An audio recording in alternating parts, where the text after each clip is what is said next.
priceless. And so I want to talk about how much an hour of our time is worth and how we spend that. So, and this is not to knock anyone who, works a hourly paying job that's, $10 or $11 an hour, because I've done that before, and you do what you have to do. But when you think about your time, you think about your energy, you think about all that can be accomplished from a human being in every second of that human being's life. There are infinite possibilities and infinite potential in every human being. It's up to us to decide how we want to spend our time.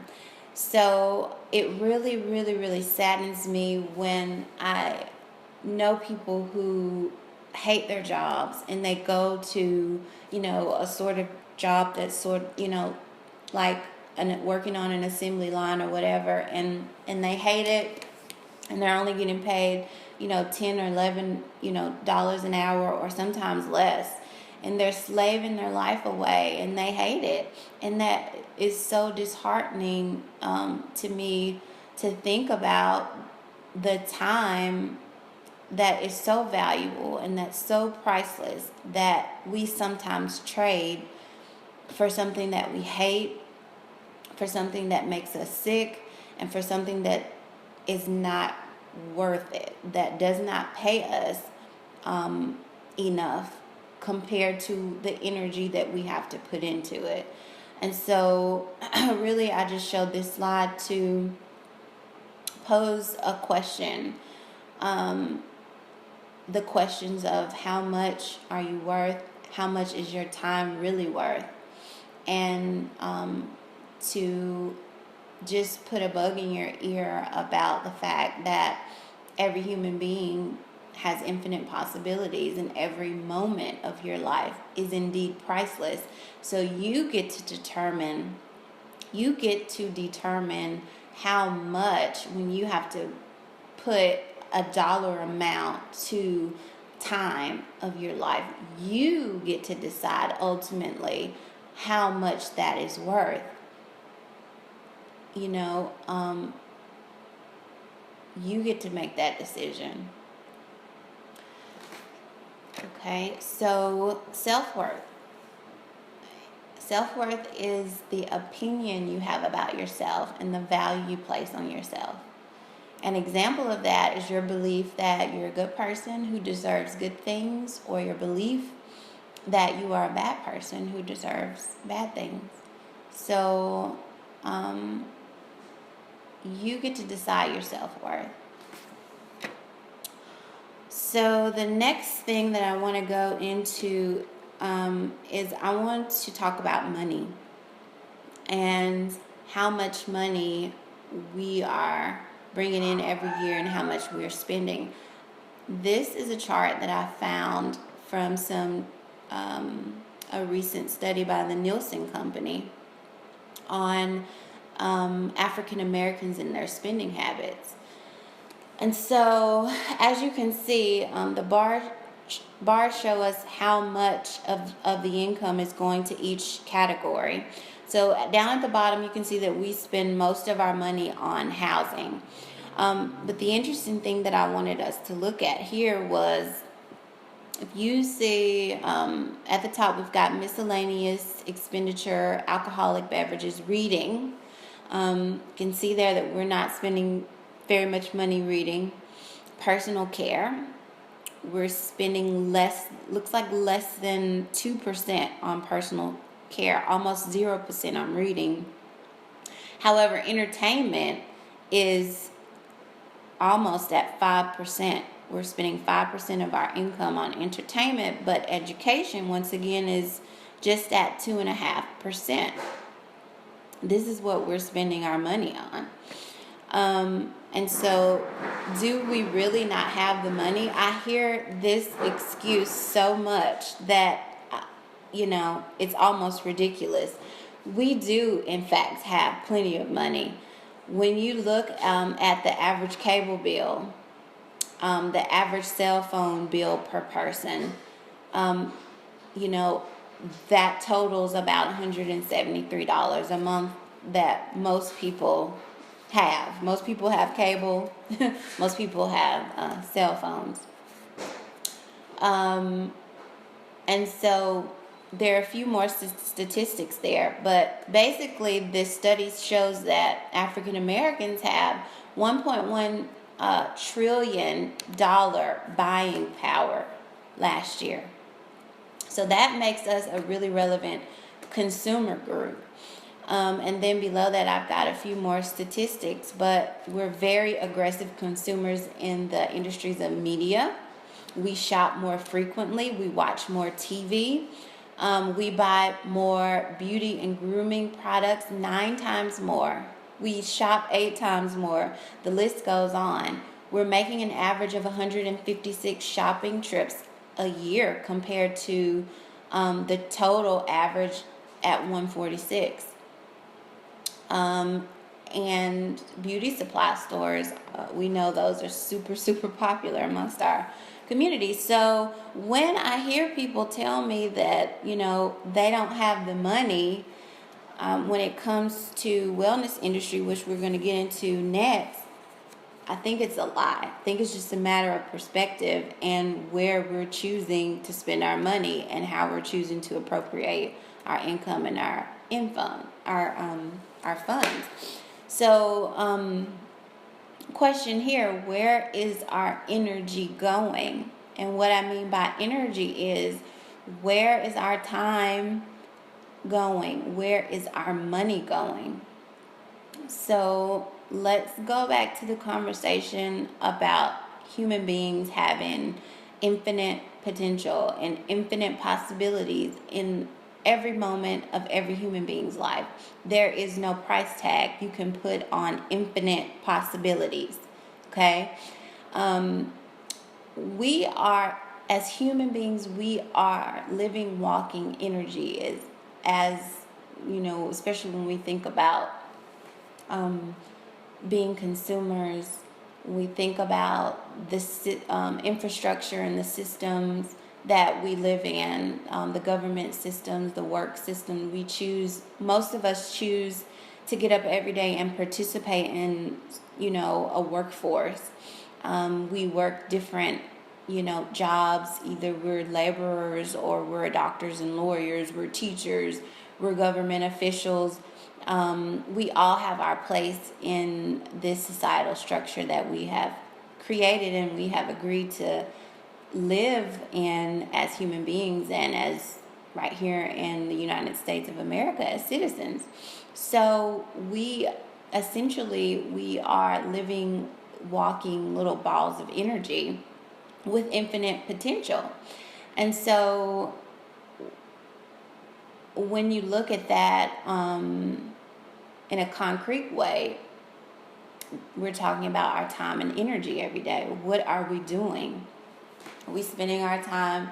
How are we spending our time, and how are we spending our money? Is a question that we really, really, really need to ask ourselves. So I wanted to share some health statistics because the holistic wellness industry is one of the fastest growing industries, and it's projected to multiply in the next few years. And so this industry is growing and going really, really fast. But where do African Americans, where do Black Americans fit in that fold? Where do we fit? Are we investing in this industry? Why is this industry growing so fast? If we look at insurance and healthcare now, you notice that there is a big trend towards preventative, what they're calling preventative healthcare. And this is where wellness and things like this come into play. So I wanted to share just some health stats that are occurring within the Black community. So 57.6% of Black women are obese, compared to only 33% white women. almost 38% black men are obese compared to about less than 35% white men are obese.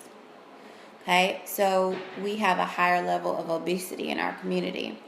Let's talk about life expectancy. The average life expectancy of black men is 71 compared to the age of 76 for white men. Black women, their life expectancy is about 3 years lower than white women.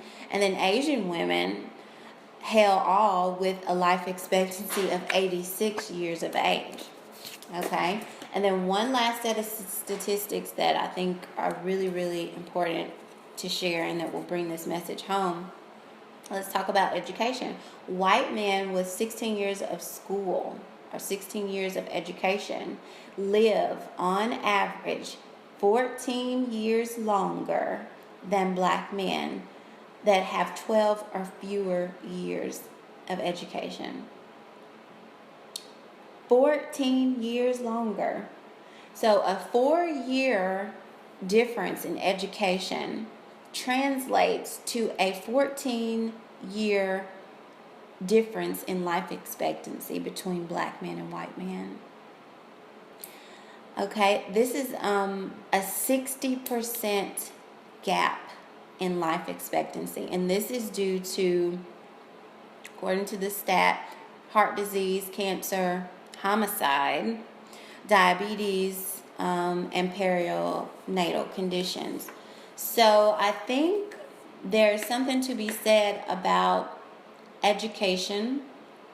Okay, and it does not, when we say education, I'm not just meaning traditional education as in,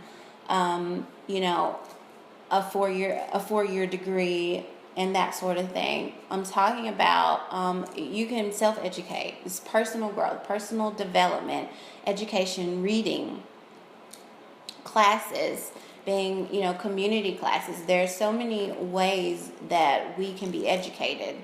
So don't think that I'm, only talking about traditional education via, college degree. So, all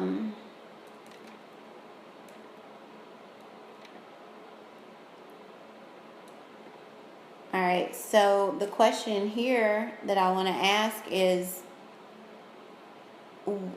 where is our time and our money going? Are we just wasting time and making everybody else richer? Like, really, what are we doing? We watch TV more, and there's nothing wrong with watching TV. Okay, there's nothing wrong with being entertained. But the question here is, there is a need for balance somewhere. We are, right now, it's like a big energy leak. Our energy, and as in our time and our money, is leaving our community, is leaving ourselves, is leaving our body, because we're not even investing into our own selves. We're not investing into our own education. We're not investing into our own personal development, our own well-being, our own health. So these are the areas where we really need to take inventory of what's the return. We need to take inventory of our investments, because our investments aren't self-investments, and our investments are into other things and other communities and things that are not paying us back in any shape, form, or fashion. We're getting paid back in the form of disease, lower life expectancy, and those sorts of things. Okay. And I also just, invest in ourselves. How often are we investing in our children? I think Generation Okay, so when I was growing up, I was called Generation X, but I think they've changed it, and I'm like, they have a different name, but I still call myself Generation X.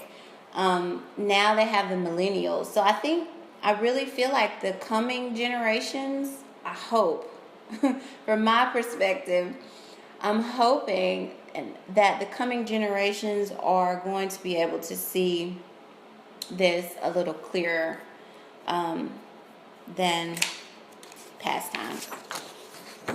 Okay, so a few other things that I wanted to touch on before I get into the energy flow was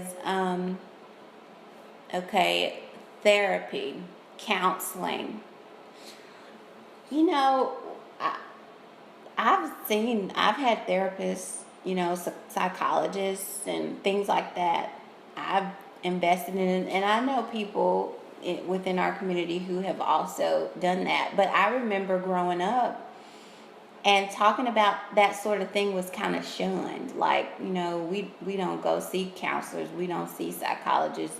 We just didn't do that sort of thing. We would go and talk to the preacher, or talk to the pastor, or talk to the deacon and stuff like that.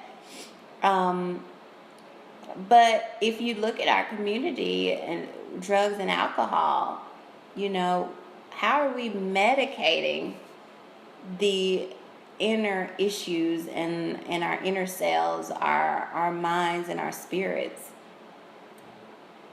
That's a question to really ponder. Is maybe we do need to start looking into some alternative therapy, some counseling. When you look at our background, post-traumatic slave syndrome, we are just a few generations from that experience. The experience of slavery, the experience of discrimination, and the whole civil rights movement. How can we ignore that and act as if that has not had some sort of psychological effect on us? It has, and we need some therapy in some different areas. Also, there are generations of dysfunctional relationships in some of our lineages, and sexual abuse that gets swept under the rug, that gets, we don't talk about what cousin so-and-so did to, or what uncle so-and-so or what granddaddy. We don't talk about that. We, those things have been suppressed and repressed, and they really have to be dealt with. We can't continue to ignore the existence of the need for healing of our minds, bodies, and spirits.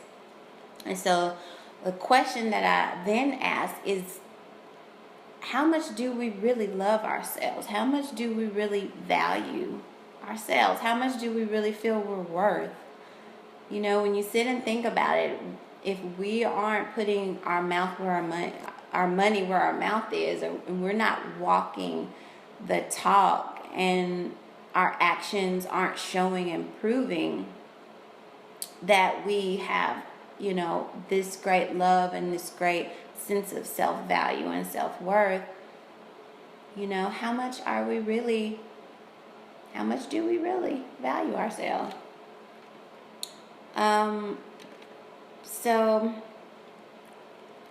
let's see what time it is, and then let me check the chat, make sure.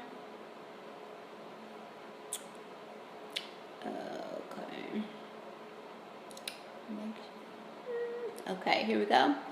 So welcome. I see we got some new callers on the line. Welcome. I'm so happy you're here. I hope that you have come in closer to the beginning. I'm doing my best to record. Does anybody have any questions? Let me try to find the chat. Try to find the chat. If you have a question, just type it in. If you have a comment, also just type that in. Okay, any questions, guys? comments?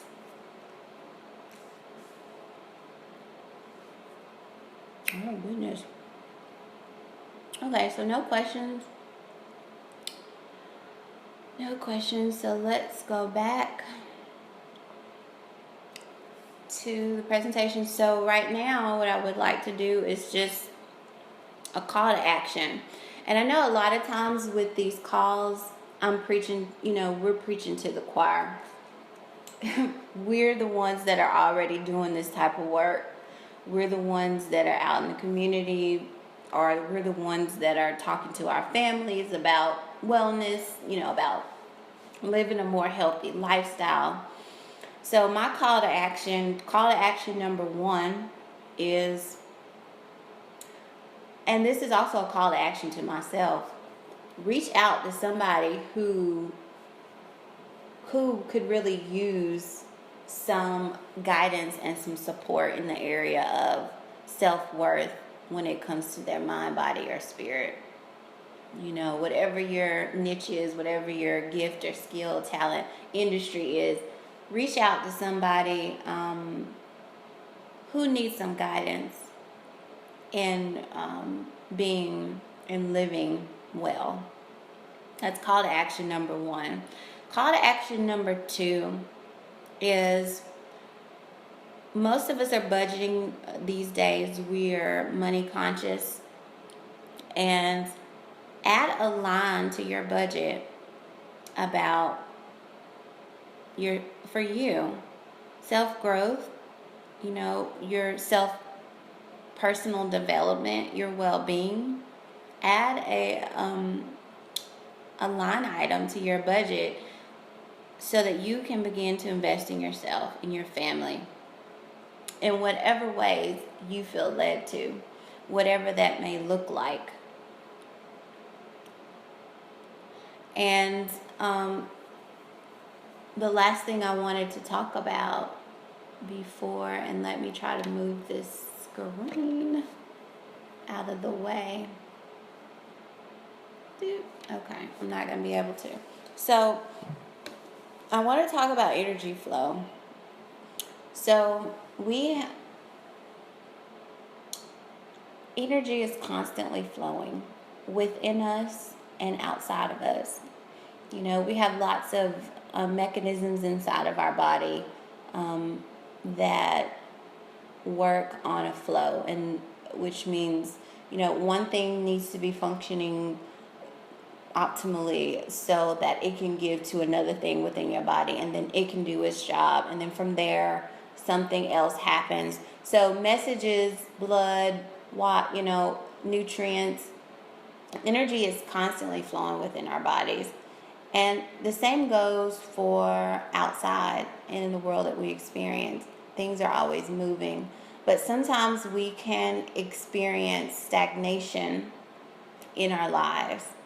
That may be stagnation in our money flow. It may be stagnation within our bodies, with our metabolism. When we're looking to lose weight or lose fat, and your metabolism has slowed down, that is energy flow that is restricted in some way. And so the way I like to look at it as, you have this physical energy flow within your body, and then you have this etheric energy flow that's happening with your chakras. And I'm sure everyone here is familiar with the chakras, but each chakra has a different area of life. You can look at it like that area of life that it's kind of responsible for, that it governs. And when there is a blockage or, an issue with that particular chakra, you can see a reflection of that somewhere in your physical body that may be, known or unknown to you. And so, let's see.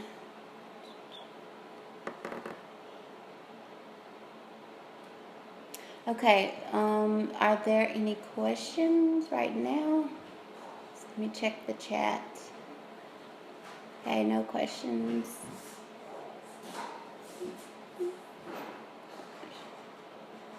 Does anybody have any comments?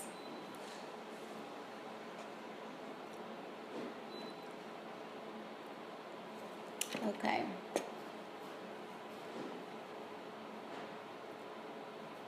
Okay, so the third call to action, I am leading a group of individuals in the next couple of weeks on a 6-week journey, a 6-week transformation process where we are taking inventory of our energy flow, basically.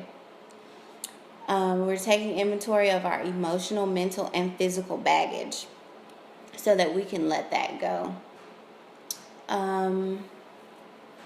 Okay, I got some comments. Okay, I'll get to those in just a minute. So we are taking inventory of our emotional, mental, and physical baggage in order to identify any stagnation in our flow, whether that be our actual physical energetic flow, or if we're talking about the energy flow of our etheric body, our subtle energy body, which is happening in our chakras, which will have its reflection in our experience of life. So if there is an area of life where you're experiencing a block, where you're experiencing lack of progress, this 6-week class helps you on flow. It helps you eliminate stagnation. It helps you increase flow, which can mean more money, which can mean a higher metabolism, which can mean you losing fat off of your body.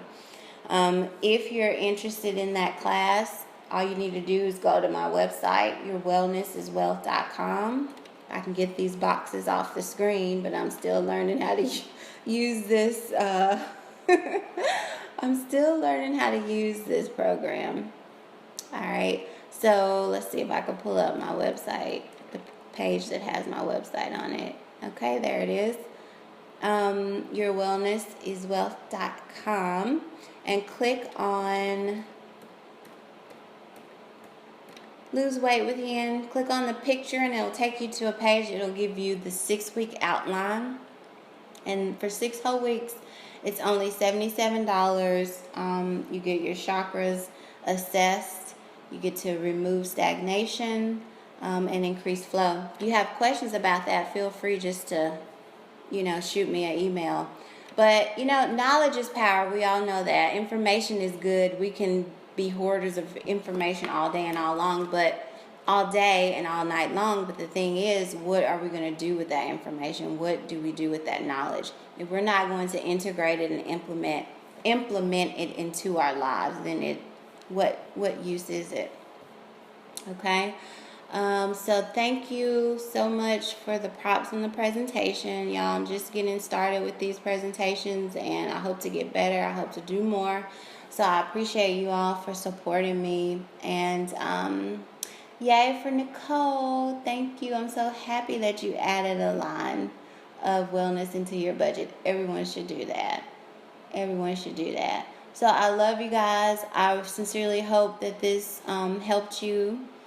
Remember to share with someone that doesn't have access to this type of information. Share it with someone, because we might all be the choir right here. So that's my charge too this week, is I'm trying to get out and reach the community a little bit more. So I love you guys. Many blessings in wellness and in wealth. And I will see you very soon.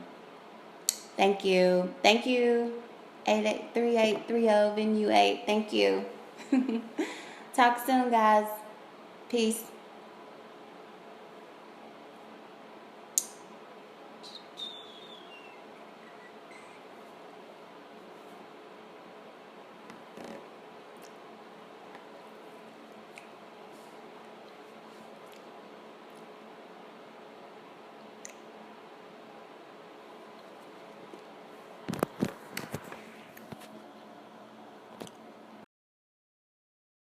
See the screen or you can't hear me, please send me a message. Okay, so welcome everyone. I'm Jennifer, and this is Self-Worth and Money. A little bit about me there. My company is Yin Yang Consulting Incorporated, and our mission is to inspire new legacies of wellness and wealth. So for me, this is all about evolution. That's my passion, evolution and progression, the restoration of my art. And through my company, which I focus on one-on-one coaching, group coaching, yoga, Reiki, energy work, and also wealth consciousness. But we're looking to just inspire new legacies, new families, spark new ideas and fresh brains for wellness. And I use my Maslow's hierarchy of needs as a framework a lot because it makes so much sense. But at the very bottom, there's all of our, physical and physiological needs. And as you work your way up the pyramid, self-actualization is there at the very top. And I feel whether we all acknowledge it and look at life in this manner or not, we're all working towards self-actualization, which is just all about manifesting your very, very best self, manifesting, the life of your dreams. That's what we get up, every day for. That's why we go to work, or that's why we take care of our children. That's why we live our lives, because we're all striving to do and be better and be greater and to manifest our full potential. And so a few years ago, when I decided to change careers, I really wanted to support and help and give back to my community. And what I saw was just that there seemed to be some stagnation amongst our community as a whole, and I wanted to somehow progress myself, but also how can I serve, how can I give, how can I support, how can I use my goals, talents, my skills to give back and help others also, progress, so that we can progress as a community, which yields, evolution of the human race. So that is just a little snippet of the mission of my mission and the mission of my company.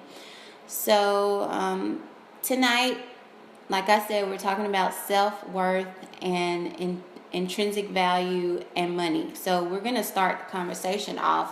What really, really got me ready to do this call was a post that I made on Facebook.